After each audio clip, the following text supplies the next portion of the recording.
and welcome to a very, very special episode of Comment Section. This time focusing on Comic-Con. That's right. We didn't plan saying that at the same No, time, we but didn't. that was pretty cool. It was.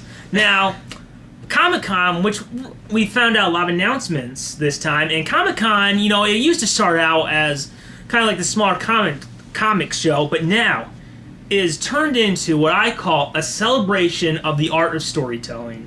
Absolutely. I could also call it, which is probably the less elegant way of putting it, a celebration of nerd culture in a world where nerd culture is no longer, like, it's in the zeitgeist. It's no longer nerdy. Yeah, it's interesting because if you go to the Wikipedia article about Comic-Con, San Diego Comic-Con, that's the one we're talking about. That's the good stuff. Yeah. We're not talking about the one... You ever been to our local Comic-Con? No, I have not. No, I have. I thought it was cool. Is there, like, stuff there, like, to buy? Yeah, that's... Is that mostly what it is? Well, the thing is, I didn't have any things I was interested in going to, really, so I just walked around and looked at the cosplays, and I went with a couple of people who cosplayed. And, well, as what? Probably the most common cosplay you'll find, Harley Quinn. Which version? Was it from Suicide Squad or the animated? Or do you not know? I don't. It was before Suicide Squad. I don't really know what it was. It was a pretty simple cosplay, but I don't actually know what the other person was. Oh, I just remember that. I think it's one of those animes. One of those the cartoons they like. They got the spiky hair all the time. Yeah, absolutely. Yes, and before we start, because... Oh, also, before we... Was there anything... Because we've known each other since... I guess... A long time? Yes. I mean, I don't know anymore. when did kindergarten start? 1999. Yeah. There you go. Yeah. For a lot... We've known each other since the 90s, dude! I know! And we're going to talk about the 90s in Yes, we are. The 90s. You thought it was over. It's back. But is it better than ever? We'll find out. So, I had an idea of how to start the show. Because we're not going to... Because we're dedicating this 2 episodes. This is a two-parter. Two-parter Comic-Con episode. Yes. Because, you know, this is the time of the most exciting announcements. Yep. So, I decided... Boy, now I just lost my train of thought. Talking about two-parters. There's too much to think about yes, right now. This too much to talk about. Honestly, for our first episode about Comic-Con, they really packed it in this year. So much stuff. But, okay. So I had this idea of how to start it. Because, you know, Comic-Con, comics in the title. And, you know, I thought about asking you this beforehand, but... Right. What's better than putting someone on the spot? Right, nothing. So... Uh-huh. I want you to think hard. Uh-huh. Don't. We're not going to spend 15 minutes trying to figure this question out. What was the first comic you ever bought? No. Before the comic magazine, not collection. Like paper. Because I had an answer for collection. It was the Amazing Spider-Man collection. Okay, so you just answered it. But that was the collection. Yeah. So for the first. Well, we'll first talk about collection then, since you just spoiled it. Because your first collection was the Stan Lee and Steve Ditko first 10 Amazing Spider-Man comics. Yep. So, what a great book that was. I remember because it feels like you get all the villains, except for Green Goblin. But I remember you get Doc Ock, and, you know, it came at a time, I felt like they were being reprinted. I mean, they've been around since the 80s, but I started buying them kind of when the movie came out. Yeah. And they had reruns of the 90s Fox Kids cartoon on ABC Family. Mm-hmm. God, did that sentence sound so old. But, I had that too, and that was my first Marvel collection. Yeah. And, but what was really exciting about that is you could look at that and be like, hey, you saw the first Spider-Man movie, this is how it really started. So, and my first one... My first collection, comic issue. You're doing both. Okay. Yeah, so my first collection was a Batman one. Not surprisingly. If you didn't know that, welcome to the show. But my first one was Frank Miller's The Dark Knight Returns. Now, you know, for a lot of people consider it the greatest Batman story of all time. That's not why I bought that, because I did not know it. I just flipped through the pages, and I was just like, hey, look, the book is divided to where in one time he has the if we're talking about the animated series, he has the first version, with the yellow oval, and then he has like kind of the New Adventures costume, kind of like what you see in the Arkham games. And you flip through and you see Joker and Superman, just like, you know what? I'll just get that. Yeah, so it just looked cool. Yeah, it just looks cool. Later, I found out how big it was, and yeah, boy, was I happy. Yep. So, what was the first comic magazine you ever bought? Okay. Well, do you remember where you bought it? I want to, but I want to say another thing that I remember around the time I did get the Spider-Man collection that like I was into that could have also been the first was there were Archie comics I was into, but I feel like those were also collections if I recall. Oh, the Double Digest, or yeah. So that's also very early kind on. Of magazine. But one thing I remember, it's very hard to remember the exact first like magazine comic I got. I feel like I probably got like some present of some random Batman issues or something of the time. The first ones that I remember going and buying and then going and getting the other ones because I liked where it was going was a Batman series, but I can't... It was a Joker Batman series. It was really dark, and I can't remember what it was a short-lived... It was like 10 issues or something. It was like 10 issues or something. And I'm trying to remember... Was it Dark Detective? It was...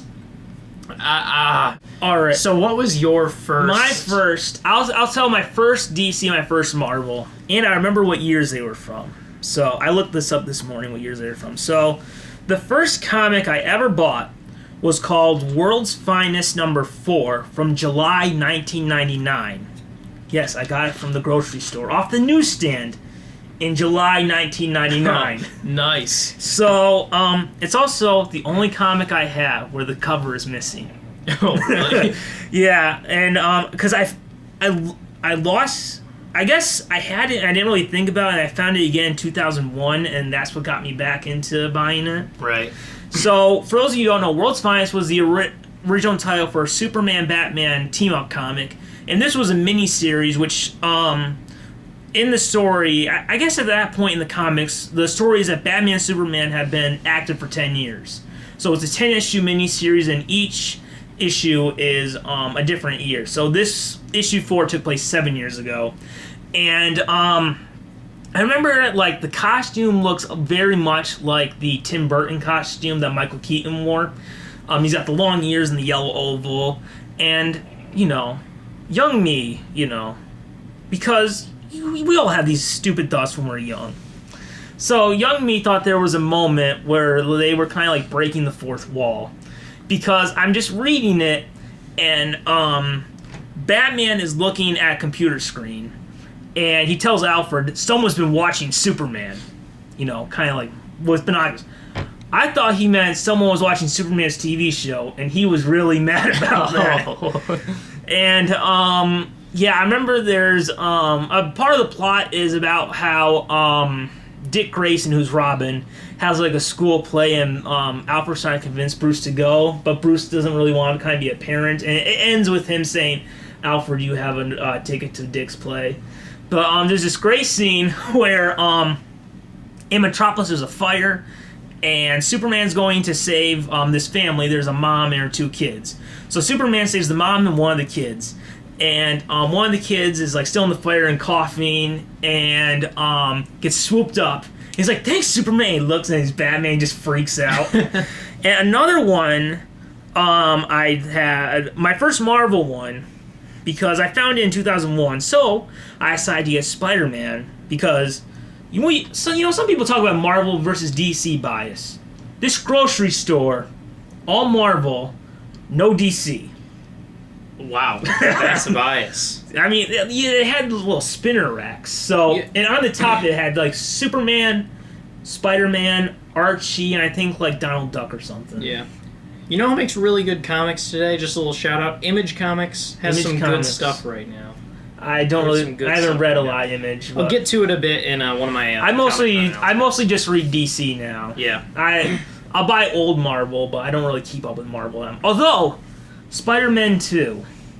It's a story where Peter and Miles team up. Really great. It's from Brian Michael Bendis, who wrote Ultimate Spider-Man. So I bought this issue of Amazing Spider-Man 31 from July 2001. And this was the first series I started collecting because, as we said, there was a bias at this grocery store. So clearly, I remember it was real exciting because at the time, with no internet, you didn't know that there was going to be a new Spider-Man movie until the trailers came out. Yeah. So the Spider-Man TV show cartoon had been over for a while. Like, I don't think it was even on reruns yet. So I was just like, hey, look, it's a new Spider-Man thing. And one of the things I really liked about those comics was it kind of continued, like, after the TV show ended. Like, the series, it was written by J. Michael Straczynski, or we all just call him JMS because it's easier. Yeah. And art by John Romita Jr., who is the son of one of the most famous Spider-Man artists. And, I actually have the digital copy. And you said you collected Spider-Man comics, right? I wouldn't say collect, but I had. Does any of this, like, art look familiar to you? That era does, but I don't. Like, I'll try and bring up one of Spider-Man. That. Good podcasting, for sure, is when you're looking at a visual comic book. Have you... We're talking about John Romita Jr.'s art. Does any kind of look familiar? Yeah, I mean, I remember that era of art, but I don't know if I've read one in that. Oh, you should. Yeah. It's so good. Looks good. So, yeah, what I read was... I remember because I would collect Spider-Man comics, there were 3 Spider-Man comics you could get. One was Amazing Spider-Man by, obviously, JMS, and some people call him JRJR, where it would kind of, like, have real great character development that you wouldn't see in the TV show, because, this is, like, a few years after the TV show, where Peter was actually a teacher in his old high school, a science teacher. Yeah. And another one was Peter Parker's Spider-Man, which was the one where if you wanted to see the villains, like Dr. Octopus and all that, you could go there. And there was a writer and artist who were kind of the main ones, but always switch around. So, like, I don't really remember as much as I do the guys from Amazing Spider-Man. Yeah. And also there was Ultimate Spider-Man, which, for those of you who don't know, Ultimate Spider-Man started out as kind of a separate reboot of, like, retelling the origin story, and was separate from Amazing, although they're both great. And Ultimate Spider-Man was the one where if you wanted to see kind of classic stories about Peter Parker becoming Spider-Man, that's the one where you could go to. So, 3 great Spider-Man comics that you could get into. Yeah. So, very great stuff. I actually just remembered, as you were saying this, that comic series was a Two-Face comic series. Two-Face? It was not the Joker, and I feel stupid for forgetting that favorite series. But it was like a 10-issue Two-Face series. Was it Batman Two-Face Year 1? I can't remember the name. The art style and the covers and everything were very dark. Like it was like practically like everything was just they turned the brightness way down on a regular Batman comic, and I don't know why I thought it was the Joker. Probably just because it's dark. But that's the reason why Two-Face is my favorite villain, because my first comic series coming into the Batman was a Two-Face series. But that'll help me find it. So are you really hoping someday we'll get another movie of Two-Face where he's not just in the last 5 minutes? Yeah, I'd like him as the main villain. Yeah, and also, this brings up something I completely forgot to ask. So you've never seen the '90s cartoon, right? No. And you've only seen a little Spectacular. Yeah. So so you saw the episodes of Vulture and Electro then? Yeah. Okay, so I remember Vulture. You said Venom's your favorite, so how were you first introduced to Venom? Was it Spider-Man 3, or was it like a video game? Or something else? How early was he introduced in the comic books? Like the early 90s. I feel like I remember a comic book with him in it. Because I didn't just read that collection. I feel like I remember a comic book with Venom in it. My memory's fuzzy, but I must have known about Venom before Spider-Man 3. So, you know what? Real quick, I will look this up, because I have a feeling, I wonder if this was was it from Spectacular Spider-Man, the comic book? I don't think so. I mean, I could be completely... My memory could be... Maybe I read Venom comics after Spider-Man 3 came out, and I did actually get introduced to him in Spider-Man 3. It just doesn't feel that way, but my whole memory is fuzzy. I think you remember the 90s and early 2000s way better than I do. Oh, yeah. I just started remembering things in, 2008. Oh, well, good for you. Anyway, enough of our origin stories. Yeah. So, first topic, I'll start with... We're on to Comic-Con news? Yes, on to Comic-Con news. Well, we did have a great talk about first comics. We gotta talk about comics when it's Comic-Con. And also, guys, check them out. If you haven't read them, I mean, if you hear what we talked about, go check them out. Yeah. The ones we talked about. So, this was one of the biggest things that happened at Comic-Con. All right. Okay. Big news, then. Big news. It was revealed, the Justice League trailer. Oh, yeah. Now, have you seen the Justice League trailer? I just did about half an hour before I left to come here. Oh, boy.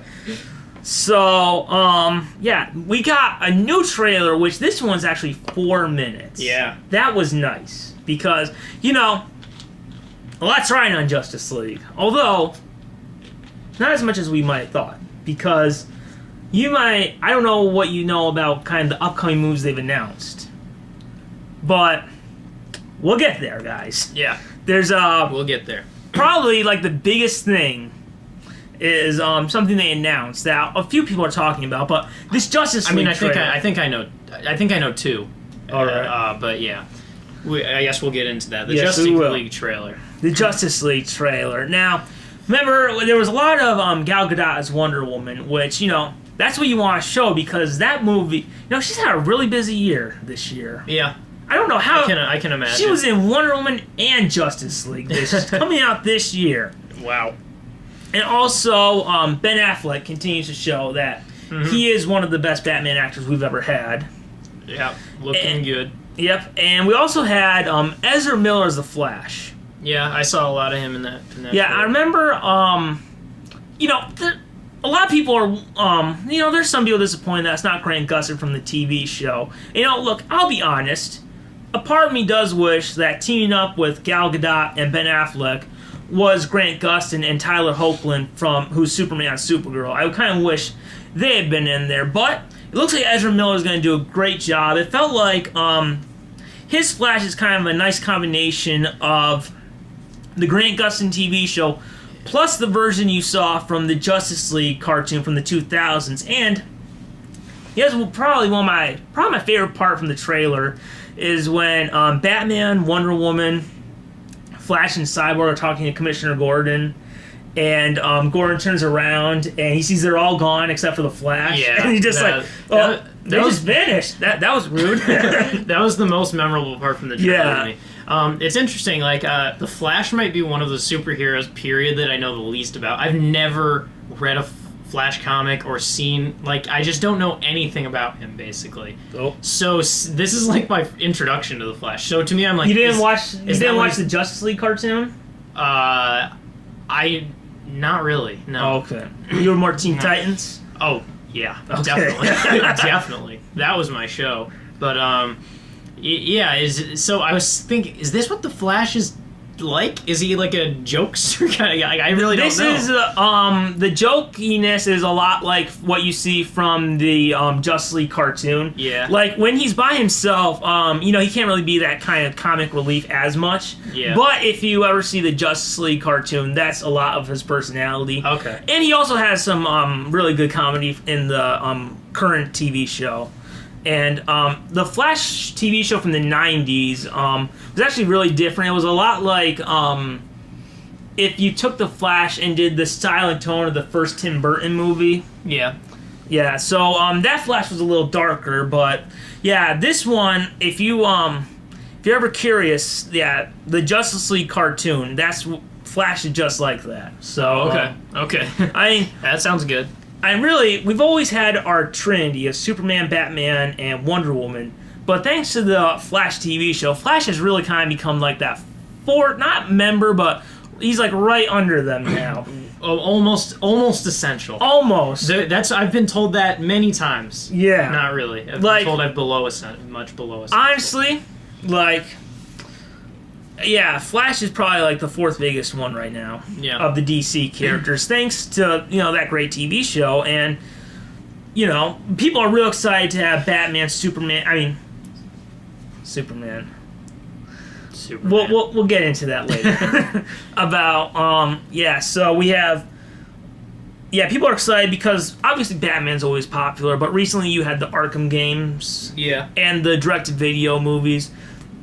Wonder Woman, big year for Wonder Woman, and Flash. We had the TV show, and so anything else you want to say about the trailer before we talk about Superman? The trailer. I don't have much else to say. So, speaking of Teen Titans, cyborgs. Of course. I almost forgot. That looks interesting. Yeah, because Cyborg have for the past, since its creation, I believe, has always, most of his history he's been with the Teen Titans, but when DC did a reboot of their comics universe called the New 52, Cyborg became a member of the Justice League. And I remember Smallville did it first, where he was a member of the Justice League. Mm-hmm. And people whined about that, but now they were ahead of the curve. And so are you excited about Cyborg? Yeah, I actually think that's a good choice because I feel like there's a huge audience now who know superheroes largely from Teen Titans almost. Yeah. I feel like there are some of my friends even who probably weren't into superheroes at all until Teen Titans. And I know that we've talked about, I don't know the 90s Batman series. I didn't watch Justice League. I didn't watch 90s Spider-Man, and I only just saw Spectacular Spider-Man, but I watched the heck out of Teen Titans. I died inside here. You know what?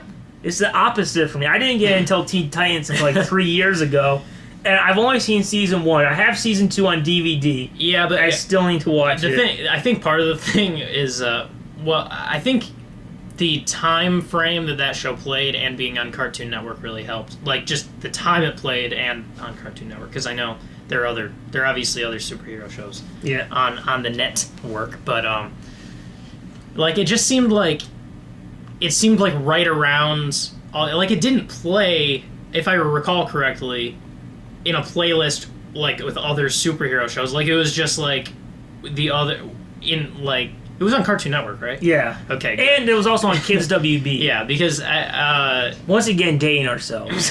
Yeah, but I just feel like if you weren't into superheroes and you were watching your Cartoon Network shows, that show played right alongside them. It was one of the mainstays in that era, and there are people like me and other friends of mine who were almost introduced to superheroes because of the Teen Titans show. So. And another thing, I was thinking about this recently, is that they have Cyborg in the Justice League. But also, this is a way to where, we all know there's going to be a Teen Titans movie eventually. It would be shocking for them not to do one. Yeah. So, we know probably you won't have the build-up that you had with the Marvel movies, or, you kind of had a build-up with Justice League. You had the Batman trilogy recently. You had Man of Steel, Wonder Woman. Flash you can get away with because you had the TV show. So, it makes me think that instead of having to build them up, you can get away with making a Teen Titans movie that gets the fans of the TV show interested. And also, if you see a Teen Titans poster or trailer, you'll get excited because there's Cyborg, and obviously they're going to have Nightwing. Yeah. Who, for those of you, I don't even know if you know, Robin becomes Nightwing after, he kind of graduates from Dick Grayson, the first Robin, becomes Nightwing. After he kind of wants to become his own person, doesn't want to live in Batman's shadow. Yeah. So, Superman. Did not make a kind of main appearance in this trailer. What do you think his screen time will be in this movie? I'm just going off of the fact that Wonder Woman and Batman are, it would be smart to make them the bigger appearances in it. I bet he's not going to have as much of screen time as them. Which is disappointing, because we talked about how make sure for your first one it's like it is kind of your only one. Yeah. Well, they're making an odd decision. There was an odd decision to kill off Superman in that second movie. I would say this. This is my guess.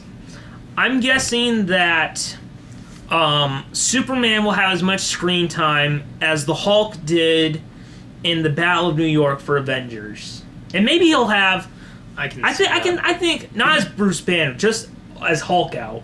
I think he'll have the same amount of screen time as the Hulk did in the first Avengers movie.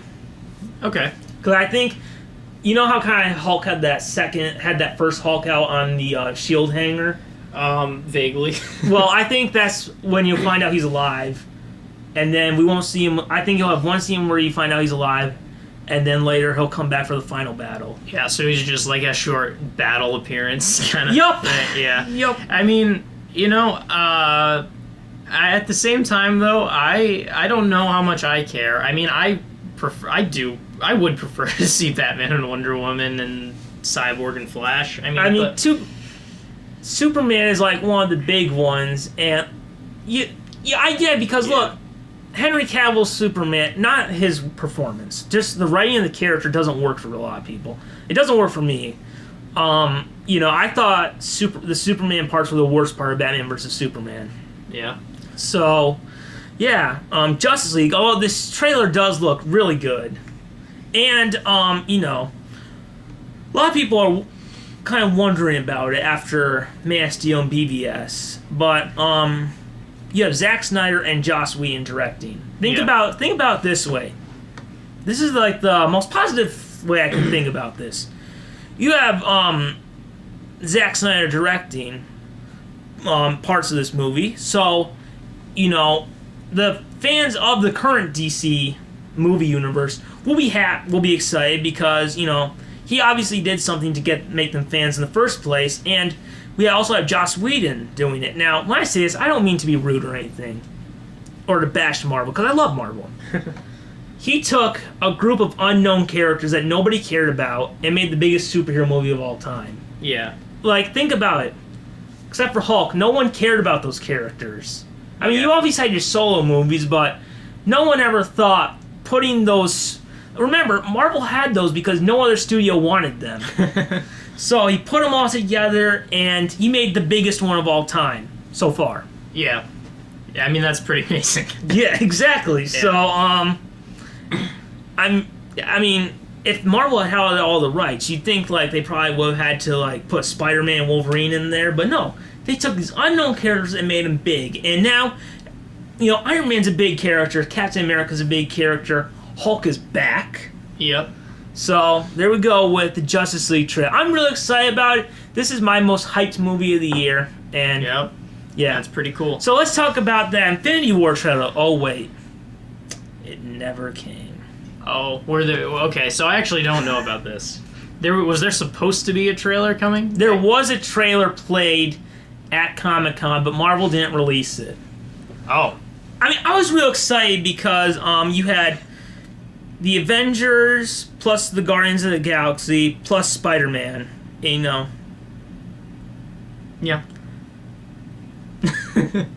Okay. It's time to be a little honest. All right. Really disappointed with Spider-Man: Homecoming. Oh yeah. To be honest. We hadn't since you've seen it. We haven't had an episode. I was very disappointed. Of the 7 Spider-Man movies, if we count Civil War, because he's not a cameo; he's a guest star in that movie. If we count the 7 movies, my ranking, this is 7. I think it's the worst one. Yeah. I mean, the thing is, a lot of the consensus seems to disagree with you. If I can say 2... Well, they also disagree with Dark Knight Rises. Yeah, that's true. And, I always notice this. A lot of times, they'll come to my opinion. We had it with Ang Lee's Hulk, Ben Affleck's Daredevil, Superman Returns, Dark Knight Rises, Man of Steel, Age of Ultron, Iron Man 2. I think even people who like the movie... I've heard people who like the movie kind of have my problems with it, where they took Spider-Man and they made him too much of an Iron Man knockoff. and they relied way too much on the humor. Like, I get how Marvel, that's the great thing about Marvel is their humor, but it's, when you have a bad Marvel movie, the humor is kind of like, okay, guys, can we stop for a minute? Yeah. And, but, even though I didn't like Spider-Man Homecoming, as we see on this show, I really wanted to love it. Yeah. Not just like it, I wanted to love it. Yeah. I'll say this, though. The last 45 minutes are the best part. Oh, the last 45? Yeah. It's just, the middle part is the worst. And there's, like, questionable moments throughout the whole movie.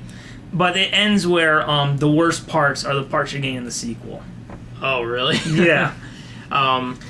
Personally, there are actually a lot of the compliments I've heard still make me excited for it, despite your critiques. Because, I still really want to. If you love it, that is great. That is sometimes. That is the payment you like. Yeah. For liking the movies that no one else liked. Yeah. That's what you get for liking Amazing Spider-Man 2 and Spider-Man 3. Sometimes the universe says, hey, you've had enough. And you know what? I'm okay liking 5 of the Spider-Man movies when for most people they like 3. Yeah. So, whatever. But even though I didn't like Spider-Man Homecoming, I gave it a 6 out of 10. Which, whatever. A 6 out of 10 sounds good to me personally. Yeah, it's not a terrible movie. You're just left questioning some of the creative decisions. It could be worse. It could be worse. But anyway, even though I didn't like Spider-Man Homecoming, I'm still excited to see Spider-Man in Avengers Infinity War because the Russo brothers, I thought, nailed Spider-Man in Captain America Civil War. Well, do you think he's a good Spider-Man? I think he's, I've said before, we have not had every Spider-Man actor we've had of the 3. We won't count Nicholas Hammond because no one remembers him from the 70s. Every Spider-Man we've had has been perfect casting. Nice. Everyone. He's a great Spider-Man actor. It's just, I hope for the sequel they get rid of the guys who also wrote that Vacation movie. Get out. All right. So I'm still excited about him being Spider in the Avengers Infinity War. No, we never got that trailer. Yeah, shame. So excited. Shame. Although, we'll check. Apparently, there's a rumor it might get released today. Hopefully. We'll check between episodes. Yep. All right. There's a crappy version where you can see someone record it off their phone, but... Yeah, you don't want to ruin the fun. Exactly. Having a crappy phone recording. And plus, you can't even hear the audio. Yeah, that will. Yeah, and it'd be shaky and be blurry. I have to say that's a big part of it. I don't want to guess what Spider-Man. I don't want to guess what Spider-Man's saying, especially since you can't read his lips. Yeah, I have to say that without audio, I don't think movies would be as good unless it's a silent film. Exactly. But I'm still excited for. I am excited for Avengers Infinity War because this is everyone. And I said before, I listened to how we talked about Guardians of the Galaxy. I didn't love Guardians of the Galaxy. Yeah. But I'm still excited to see them with the Avengers. Kind of like how you say you like the characters. Yeah, no, I'll be honest. I would watch a Rocket Raccoon spinoff. He was my favorite. He was my favorite. Rocket Raccoon is awesome. He's he could be my favorite too. I mean, I like Chris Pratt and I like Star-Lord, but Rocket Raccoon's a cool character. Rocket Raccoon. I could watch a solo movie, Rocket Raccoon. That would be nice. But I mean, I don't know how I'd feel about a super CGI'd movie, but you could have other people in there. Yeah. Well, yeah. So I apologize for taking up so much of the episode. Let's go to your story. I've got a couple quick things, so I'm going to actually do 2 things. If that's fine, just because the first one isn't even Comic-Con, but I want to call back to a previous episode. Yes. We talked about previously on comment section. I think it was like episode 2 or something. This didn't happen during Comic-Con, so I'm contradicting here, but it did happen during Comic-Con weekend at the LA Film Festival. Film Festival. The La Film Festival. Doesn't that sound like La Film Festival? La Film Festival. La Film Festival. Omelette French. Omelette du fromage. Listen to read the subtitles. Okay, so I have in giant letters, not Comic-Con, but it happened on July 19. At the you sure you don't want to scream, not Comic-Con? Not Comic-Con. There you know. I did clip. Don't whine in the comments. Okay. Now we've already talked about something that isn't Comic-Con for too long, but the reason why I'm mentioning it is because in one of the earlier episodes I talked about we had one of my news segments I brought was that they're doing another spin-off to the Conjuring series. The Conjuring being directed by James Wan, which is something we talked about Aquaman. And Aquaman. We talked about how there's going to be yet another spin-off coming. That there's going to be Annabelle, and then there's going to be an Annabelle 2, which is actually called Annabelle Creation. And then there's also rumors that there's going to be a spin-off of another monster from the Conjuring series. And my whole thing in that talk was like, how is there another Annabelle movie being made? Because everyone hated that first one. So Annabelle, how much did it do with its box office? That's really horror movie. Like if you release a horror movie like that, is it from Blumhouse? I don't know. Blumhouse, I heard, is the horror studio that makes them really, really cheap. So that by their first, a lot of them are really, I heard, are really great too. But they make them real cheap so that by the first weekend they've already doubled their budget. Yeah, I mean it's possible. I don't know what it's from. But that's obviously why there's so many. They probably make a lot of money being Conjuring spin-offs and people wanting to go see a scary movie. I don't know. But critically, the first Annabelle movie didn't do well at all. It was just fairly panned, I believe. I skipped it because I just thought it looked bad. Oh, real quick. Remind me when you're done with this story. I did watch a horror movie recently. I want to know. All right, let's get to that because I just want to quickly say the first screening of Annabelle Creation was shown, and the reception at the LA Film Festival was actually positive. Oh my god! So apparently they turned it around. Dreams do come true. And it's a prequel too. Apparently I don't remember that, but isn't it Creation? So. Oh yeah, it must be because of the title. Yeah. Because I haven't seen anything about it. All I saw was that there was a screening and the reception was generally kind of positive from the people who saw it. So is this Annabelle character like a small character? Is she the main villain? Okay, so in The Conjuring, the first Conjuring, there's the whole thing is the Conjuring movies follow these this husband and wife paranormal solving duo that is based on these two real people, and in each movie, and there's only two, they go to a house of some people who need help because there's they're haunted or possessed or something, and they go there and try and help them basically.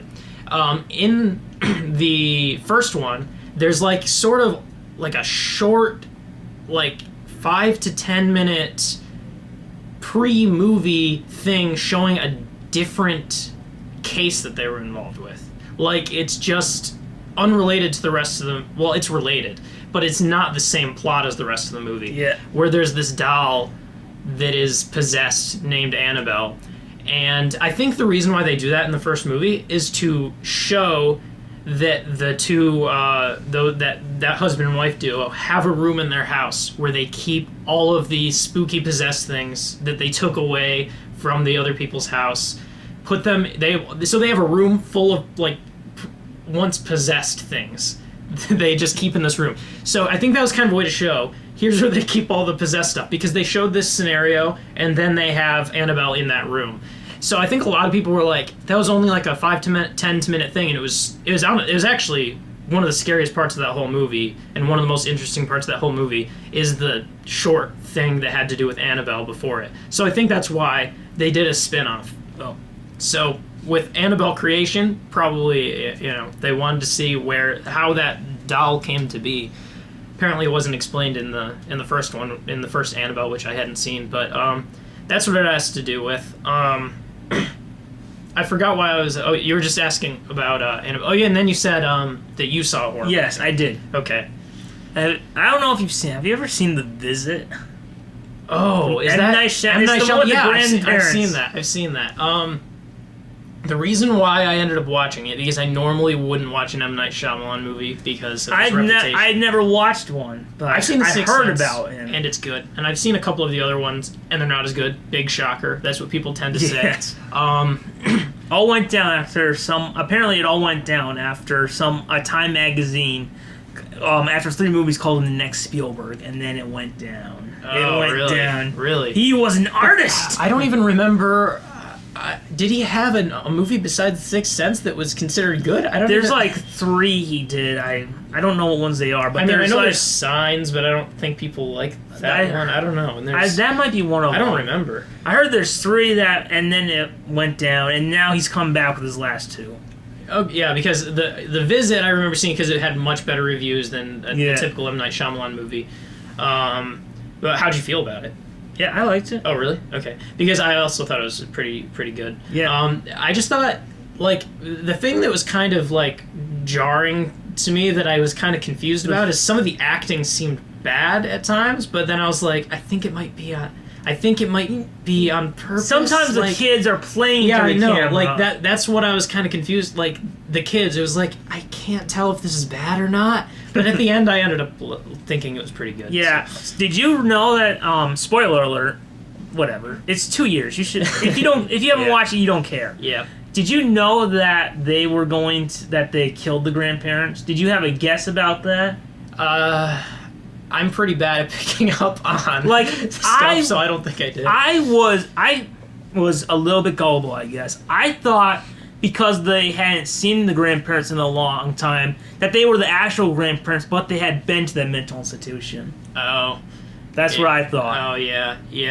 I know that was I mean, I always fall for twists, but it was a pretty good one. I didn't expect it. Yeah. There's so many people who are such snobs about twists. I feel like it's so obvious. Like I've heard people say that about The Sixth Sense, where like it's so. Now it is. I mean, like I've never seen Sixth Sense. I know they're all dead the whole time. Yeah, I mean that's one of those things, sort of like I Am Your Father. Yeah. Where you can't not know the twist. You can't. The Sixth Sense is ruined for everybody. I remember watching Empire Strikes Back the first time and thinking, "That's where that comes from." Oh yeah, yeah. Actually, I think I did originally see The Sixth Sense and not know, but it was like, when did it come out? Like 99?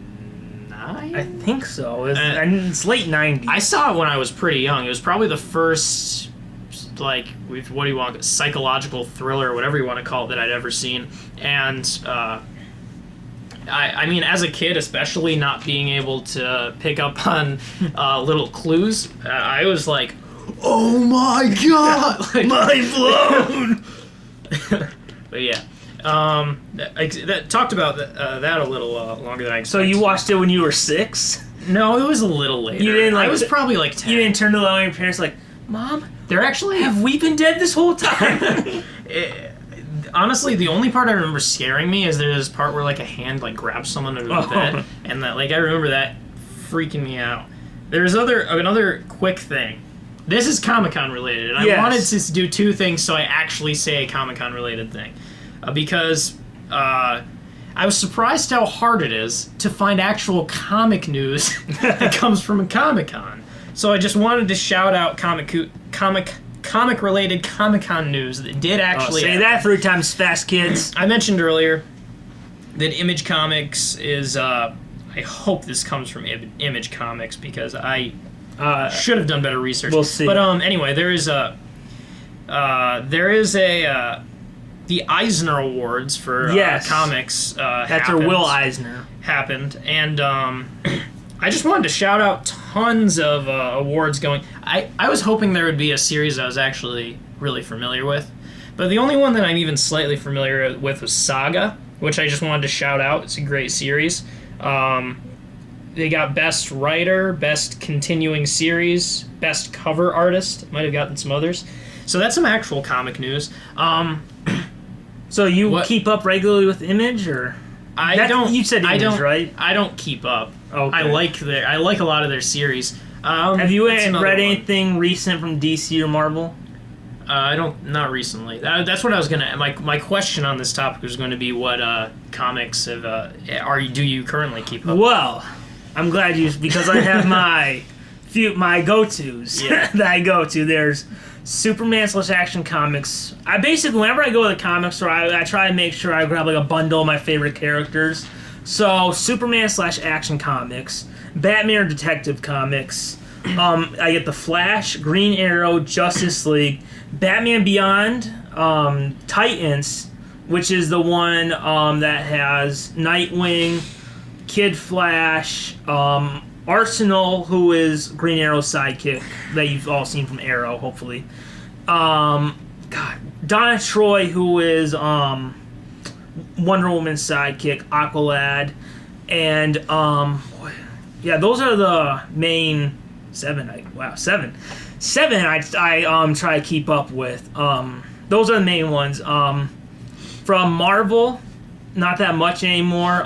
I did like, if you can find any old issues, Spidey was a great, kind of like a modern day Ultimate Spider-Man, where they kind of were separate from the current stuff that I don't really follow because I kind of feel like it kind of, a lot like my problems with the recent movie, is that they currently they have it where he's a little bit too much like Iron Man, and they rely way too much on humor. Although the current writer, Dan Slott, when he is on, man, he does some good stuff. I don't really keep up with it much, but Spider-Verse was really good, where you had all the alternate universes of Spider-Man together. There was Year One Learning to Crawl, which was took place within those original 10 books. Those are from that graphic novel we were talking about. Yeah. What was the other one? The one where Peter and Mary Jane are married again and they have a daughter. Renew Your Vows. But, those are the DC ones. I've had a few Aquamans that I've read. DC Rebirth. It's been great. I've really enjoyed it. Nice. Also Trinity. Whenever there's like a week where there's not a new Justice League, Trinity, which is Superman, Batman, Wonder Woman. So DC Rebirth is where I mostly get my books. Usually do DC. Yeah. Yeah. Lately, I tried getting into Marvel 2015. I couldn't do it. After when I first was introduced into comics, which we already talked about, I Marvel and DC was where I was at. But lately, in the past few years of like getting back into comics, I realize I'm much more into like these like new stories, like not necessarily superhero stories, but just Image Comics does a lot of what I was talking about. I checked as you were talking, as you probably saw, because I wasn't sure. The one comic series I've been reading is called The Wicked and the Divine, from and it is from Image Comics. That's what I was checking, which is just a very unique concept, which is an awesome one that I've been keeping up with. Have you ever picked something up, whether I don't know whether what it is, a book or a comic book or whatever it might be, just because of the cover, or like just because that's what I did with the Wicked and the Divine? Cover, because that is something I totally do, and with the Wicked and the Divine comic series, that's honestly what I did, because I thought that the cover for the first issue was so cool, and just the scheme for all of the issues. I wonder if I can probably have, not because of like I love the cover, but maybe because like if there was like a Batman one, like Joker was on the cover, that'd be the one I got. I just thought that the design for the first issue was so cool, and they had multiple covers. Like they had, that's the first one, everyone does now. Multiple covers that looked the same. Oh, yeah. Like they had the same scheme that I just thought was like a cool design, and that's literally the only reason I picked it up. But it ended up being really good. So, also I feel bad because I kind of bashed Marvel. I do buy the old Marvel stuff. One of the ones I like buying is the Ultimate Marvel stuff, which was a kind of a reboot, so it's young Spider-Man, Young X-Men, Young Avengers, who are called the Ultimates, and Fantastic Four. So check those out. Yeah. All right. I felt a little bad, but how about we move on to your Comic-Con news? Yes. So here we go. This should this be the last one? The last new? I mean, we got another. God, I don't know. What if we do 3 episodes? You know what? We have Comic-Con. They deserve it. I know. Okay, we'll have this be the last one. We can just do hour instead of, or maybe we do 45. Plus, this would wrap up my movie stuff, kind of. Yeah. So, because I tried to do it DC Marvel, DC Marvel, DC Marvel, DC Marvel. Kind of like, I don't know if you can see it. I got both right back there. Oh, dope. Oh, wow. I just noticed these. This is also bad podcasting, but you got those are some pretty cool. An Amazing Spider-Man and a Superman big thingy. I was thinking. I've got Batman in my room. I just recently was thinking about doing something like this, but with horror movie posters, like get the actual movie poster from horror movies. And I was looking up what there was. It's too bad you're not saying this when Studio 28 was going out of business because I remember when they were shutting down, they had like the old posters in there. I remember because they had Batman Returns. Yeah, I mean, luckily I've been seeing. On Amazon they have some. I was thinking like there's an It Follows, one of the greatest horror movies I've seen in the last few years. That one has an awesome poster that, I don't know, there's a couple that I was just, it would be so cool to deck out my room, make it horror themed. Oh, yeah. So, try to keep it even. So, we did DC. I did DC, now it's time for Marvel. All right. Have you seen the Thor Ragnarok trailer? I haven't seen that one. Do you want to pull it up and see it? Let's go. Let's just say, there were people saying, who won Comic-Con? DC or Marvel? You know who won? The fans. All right. So do you know about this Thor Ragnarok trailer? I don't know. It's the third Thor movie, and they say it's inspired by the storyline Planet Hulk. I see. Ironic, because this story takes place when Civil War happens. Because in Captain America Civil War, this isn't a spoiler. Okay. Some people would whine, that is. In Captain America Civil War, General Thunderbolt Ross says, Tell me, Steve, do you know where Thor and the Hulk are? So, where are they? This is where they are, which is funny because when the Civil War comic was happening, this comic was happening. So, all right. I mean, talk about being faithful. So, here we go. This is a Thor-Hulk team-up movie. All right. So much has happened since I last saw you. I lost my hammer, like yesterday, so that's still pretty fresh. And then I went on a journey of self-discovery. Where I met you. Oh, there he is! The Hulk! He's back! He looks like he came straight Here out comes, of it comes green. Oh. Because they can't do a solo Hulk movie because Universal has the rights. So this is the closest we'll ever get to, like, Planet Hulk. Death has invaded Asgard. Oh, I've missed this. She's like a villain from the Avengers, Earth's Mighty Heroes cartoon. No, I won, easily. Doesn't sound right. Oh, that's true. Chris Hemsworth, that's his name, right? Chris Hemsworth? Yeah. He does a really great job with comedy. Yeah.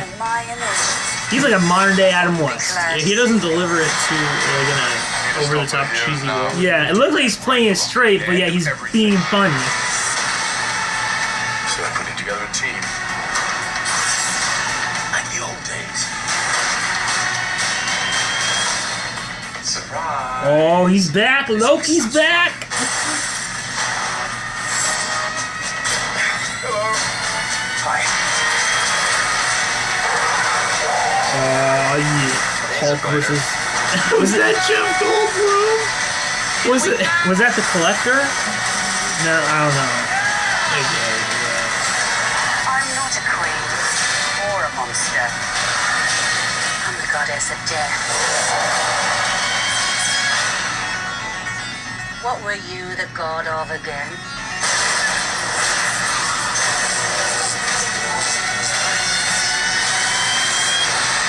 Oh, best part is coming up. same, you and I. Just a couple of hot-headed fools. Yeah, same. Hulk like fire, Thor like water. Well, kind of both like fire. But Hulk like raging fire, Thor like smoldering fire.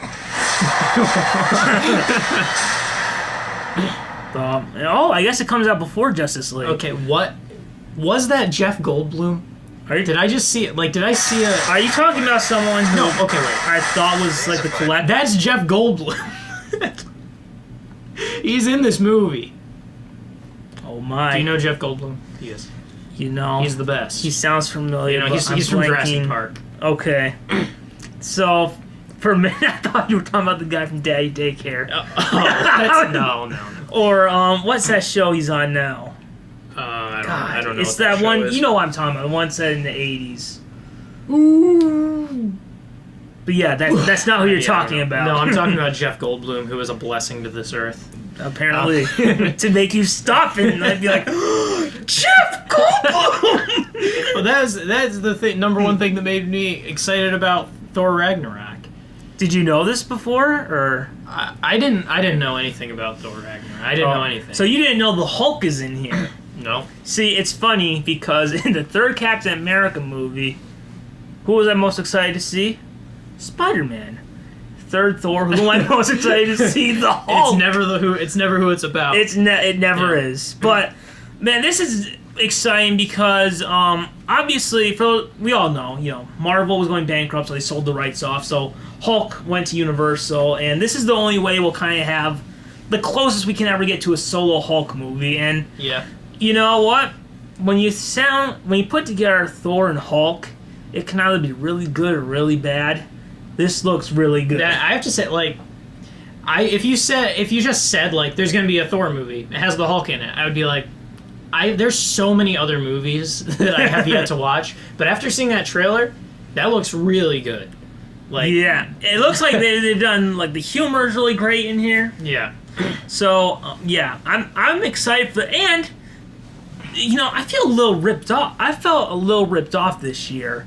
Because I remember thinking, man, it feels like we only had 3 superhero movies this summer. But I forget Logan was in March, and we have 2 big ones in November. So Justice League is also in November? Yeah. Okay. Me being a whiny fanboy, say, there once was a time where you could only get one a year, and you didn't have your TV shows neither. You're really in your fanboy prime. I am. To think of this, I am ungrateful. You used to just be someone who would pick up like comic books and watch old Batman cartoons, and now we're in the era of superhero movies. And the biggest convention like ever is like a superhero convention. I still want more. Yep. All right, before we end this first part Comic-Con episode, part 1, there will be another part, and maybe even another part. Yes. Okay. We have a comedy story. Maybe we'll end the episode 3 with this story. Okay. Okay. I'm going to say a line from a movie. All right. So, get ready. There's a little bit of cursing, so. Okay. So, I just want to know if you've ever, when I say this line, if you've ever heard of it, okay? All right. I'll try to do my best impression of this guy. Maybe you know what I'm talking about. I'm excited. It's not true. I did not hit her. It's bullshit. I did not hit her. Yes. I did not. Yes. Oh, hi, Mark. You're bringing up. This is my favorite. That's my movie, man. The Room with Tommy Wiseau. Tommy Wiseau is amazing. And have you seen that there's going to be a movie? Yes, this is the story about it. There's going to be a movie about the making of this movie. Have you seen the trailer? I was so excited when I saw that this was existing. Oh, dude, they should have like a double feature. Oh my God. Of the Room and the making like sell a Blu-ray with both the Room. Yes. I'm so excited for this. James Franco didn't seem like he was really doing an impression, but I'm still really excited for it. I hope he does more of an impression.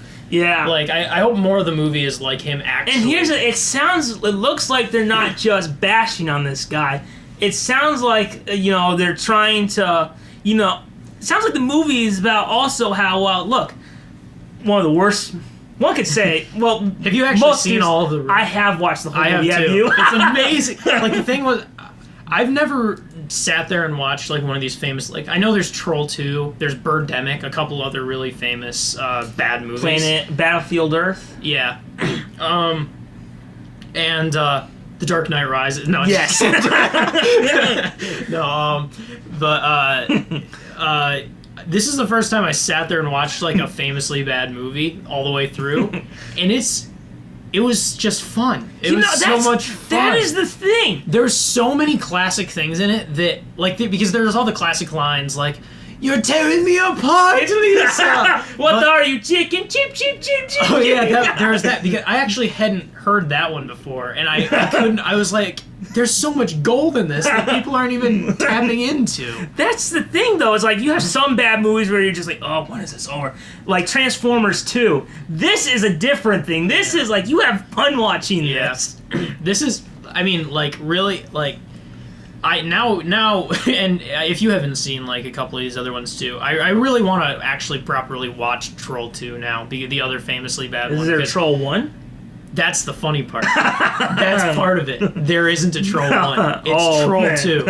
And there's actually a documentary about the making of, like, actually, like, how did this happen? And it turns out the director of Troll 2, like, really thought what he was making was incredible and no one understood it. Like, but that's a great documentary, but I've never watched the entire...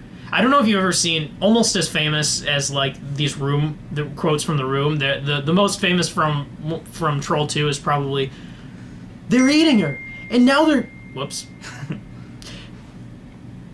the most famous line from Troll 2 is, "They're eating her, and now they're gonna come and eat me." Oh my god! I don't know if you've seen that, but no, I haven't. Man, The Room. That's a There's great so one. many. I've watched it. I only watched it once. Yet it sticks with you for the rest of your life. And here's the thing, too. It sounds like. Have you ever seen the book trailer? Because Mark, whatever his real name is, Mark wrote a book about the making of The Room. Have you ever seen Tommy Wiseau's commercial they acted in?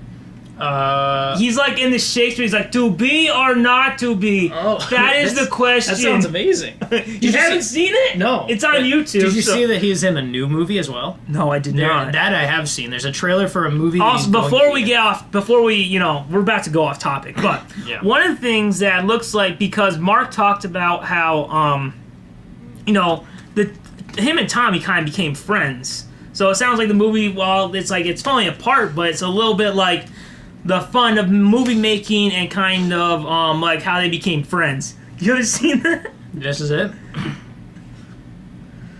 It gets weird. It starts out with some like films. It starts out with like some what do you call them? Headshots of him. You can fast forward a little. That's.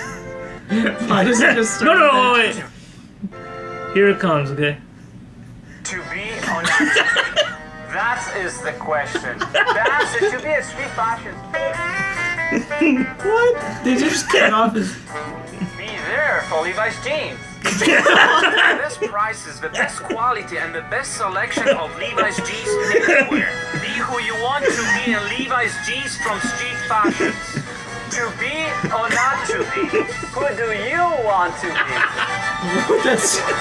Why haven't I seen that before? Oh man. Oh, okay.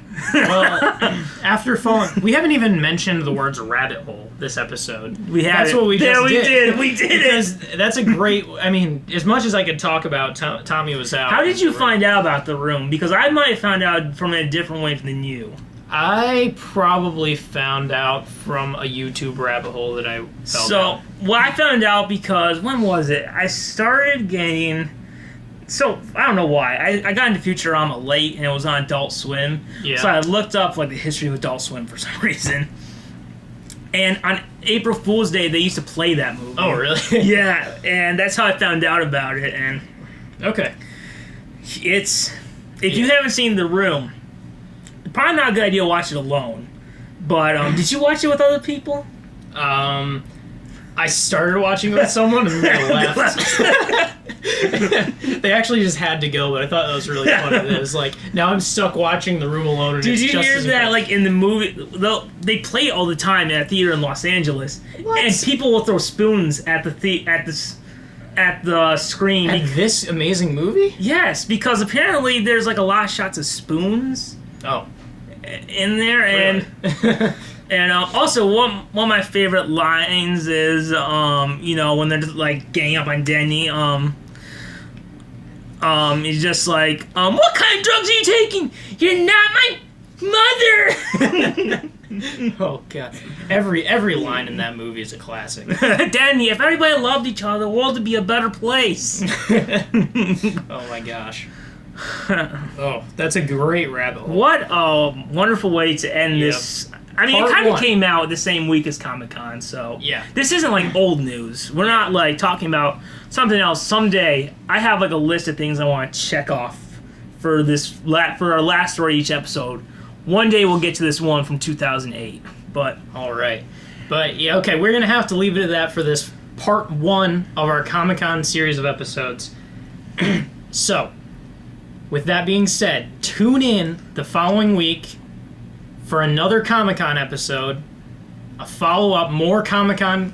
Well, at this rate, it won't even be news anymore because of the week separation between each episode.